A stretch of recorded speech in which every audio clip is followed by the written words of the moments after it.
Hai, Assalamualaikum. My name is NURFARAHAIN binti MOHAMAD. MATRIC numbers 261080 from Group C. Okay, today I'm going to present about Malaysia rubber industry and pandemic COVID-19.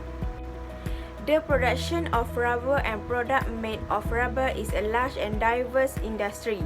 Rubber industry is an important resource-based industry sector in the world. It had witnessed a steady and strong growth over the years.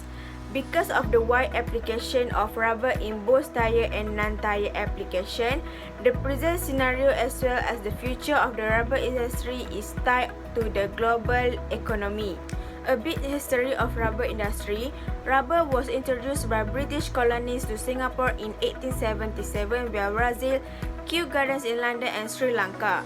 Malaysia had an ideal climate, soil for rubber and plenty of land.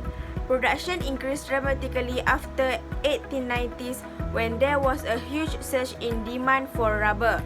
For many years, tin and rubber were Malaysia's primary export. By the 1930s, Malaysia produced half of the world's rubber.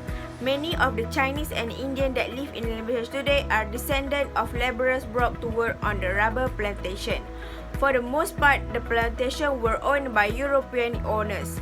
They helped transform Malaysia into Britain's richest colony. After independence, many of the plantations were turned over to Malaysian hands and some were converted to palm oil plantations. Malaysia have many rubber manufacturing industry.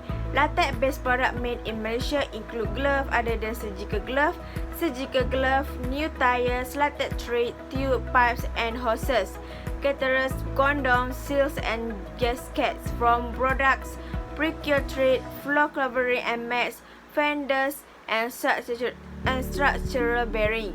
As we can see from the table, glove other than surgical glove shows the highest export value for 6 years in a row from 2015 to 2020, while the lowest export value is structural bearings.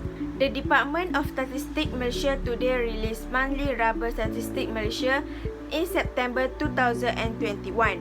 This publication consists of statistics on production, import, export, domestic consumption, stock, price, number of employees, salary and wages, and the last one is productivity of rubber estate. The onset of COVID-19 has increased the demand for personal protective equipment (PPE).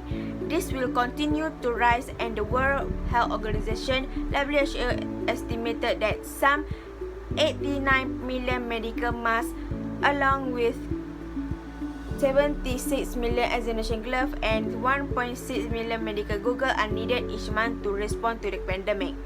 This upsurge in demand for PPE presents many scalable opportunities in Malaysia's rubber glove industry, especially as the government has introduced new incentives for businesses. The country already supplies 65% of the world market for rubber gloves, which is 300 billion pieces, and recording 52.7 billion ringgit worth of glove export in 2020. This makes the product a key driver behind Malaysia's resilient export during a year in which global demand for the company's resource-based and traditional manufacturing was adversely affected by the pandemic. Malaysia rubber gloves still face some hard challenges. Firstly, despite the adoption of automation, the industry is still labor-intensive and businesses are heavily reliant on unskilled foreign workers. With the closure of international borders due to the pandemic, firms have found it difficult to hire workers and citizen workers are not perfect substitute, with the level of education being the main difference between the two groups. The majority of Malaysian migrant workers is most educated to the secondary school level, whereas a large portion of its local workforce is tertiary educated.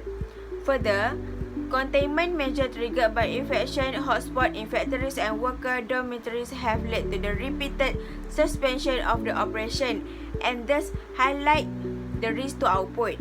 The poor living condition of these migrant workers has also been in the international spotlight and have raised concern among stakeholders about the implementation of labour practice in the industry.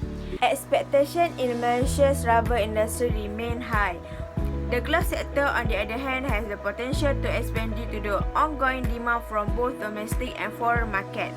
In addition, the COVID-19 outbreak has boosted demand for rubber gloves for medical, healthcare, and personal protection. The Malaysian government also offers financial assistance and loan to businesses looking to expand their operation, upgrade their production technology, and hire more people. That's all from me. Thank you.